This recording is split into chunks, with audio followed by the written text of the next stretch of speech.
नमस्कार दोस्तों, विष्णु पुराण में आपका बहुत बहुत स्वागत है।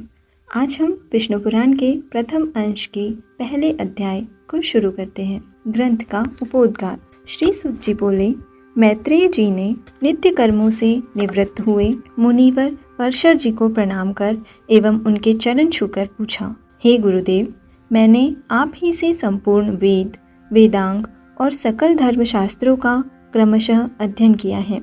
हे मुनिश्रेष्ठ, आपकी कृपा से मेरे विपक्षी भी मेरे लिए यह नहीं कह सकेंगे कि मैंने संपूर्ण शास्त्रों के अभ्यास में परिश्रम नहीं किया। हे धर्मज्ञ, हे महाभाग, अब मैं आपके मुखारबिंद से यह सुनना चाहता हूँ कि यह जगत किस प्रकार उत्पन्न हुआ और आगे भी कैसे होगा, तथा हे ब्राह्मण, इस संसार का उपादान कारण क्या है। यह संपूर्ण चराचर किससे उत्पन्न हुआ है, यह पहले किसमें लीन था और आगे किसमें लीन हो जाएगा।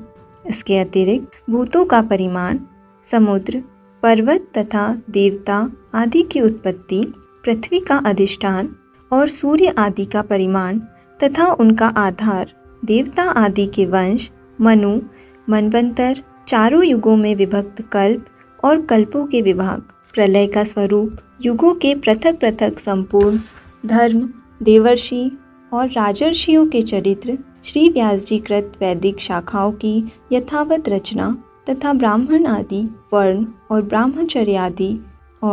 ब्रह्मचर्यादि आश्रमों के धर्म, ये सब हे महामुनि शक्तिनंदन, मैं आपसे सुनना चाहता हूँ। हे ब्राह्मण, आप मेरे प्रति अपना चित्त प्रसादोन्मुख कीजिए, जिससे हे महामुने मैं आपकी कृपा से यह सब जान सकूं। श्री पराश जी बोले, हे धर्मज्ञ मैत्रेय, मेरे पिताजी के पिता श्री वशिष्ठ जी ने जिसका वर्णन किया था, उस पूर्व प्रसंग का तुमने मुझे अच्छा स्मरण कराया। हे मैत्रेय, जब मैंने सुना कि पिताजी को विश्वामित्र की प्रेरणा से राक्षस ने खा लिया है, तो मुझको बड़ा भारी क्रोध हुआ। तब राक्षसों का ध्वंस करने के लिए मैंने यज्ञ करना आरंभ किया। उस यज्ञ में सैकड़ों राक्षस जलकर भस्म हो गए। इस प्रकार उन राक्षसों को सर्वथा नष्ट होते देख मेरे महाभाग पितामह वशिष्ठ जी मुझसे बोले, हे वत्स, अत्यंत क्रोध करना ठीक नहीं, अब इसे शांत करो। राक्षसों का कुछ भी अपराध नहीं है। तुम्हारे पिता के लिए तो ऐसा ही होना था। क्रोध तो मूर्खों को ही हुआ करता है, विचारवानों को भला कैसे हो सकता है। भैया, भला कौन किसी को मारता है? पुरुष स्वयं ही अपने किए का फल भोगता है।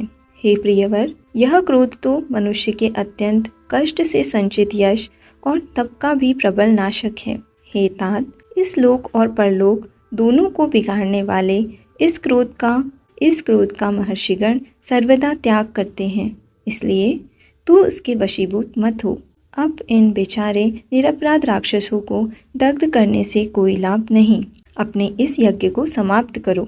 साधुओं का धन तो सदा क्षमा ही है। महात्मा दादाजी के इस प्रकार समझाने पर उनकी बातों के गौरव का विचार करके मैंने यह यज्ञ समाप्त कर दिया। इससे मुनि श्रेष्ठ भगवान वशिष्ठ जी बहुत प्रसन्न हुए। उसी समय ब्रह्मा जी के पुत्र पुलस्त्य जी वहाँ आए। हे मैत्रेय, पितामह ने उन्हें अर्घ्य दिया।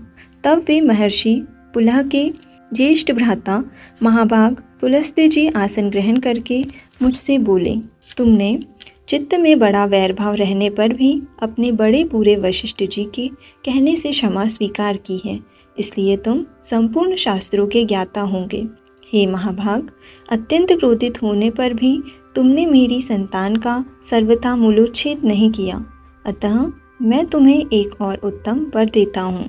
हे वत्स, तुम पुराण संहिता के वक्ता होंगे और देवताओं के यथार्थ स्वरूप को जानोगे, तथा मेरे प्रसाद से तुम्हारी निर्मल बुद्धि, प्रवृत्ति और निवृत्ति के उत्पन्न करने वाले कर्मों में निसंदेह हो जाएगी। फिर मैंने पितामह भगवान वशिष्ठ जी बोले, पुलस्त्य जी ने जो कुछ कहा है वह सभी सत्य होगा। हे मैत्रेय, इस प्रकार पूर्व काल में बुद्धिमान वशिष्ठ जी और पुलस्त्य जी ने जो कुछ कहा था वह सब हमारे प्रश्न से मुझे स्मरण हो गया है। अतः हे मैत्रेय, तुम्हारे पूछने से मैं उस संपूर्ण पुराण संहिता को तुम्हें सुनाता हूँ। तुम उसे भली प्रकार ध्यान देकर सुनो।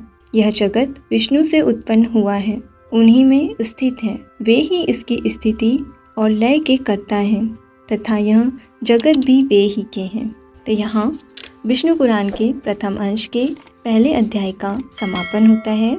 आज के लिए इतना ही। धन्यवाद।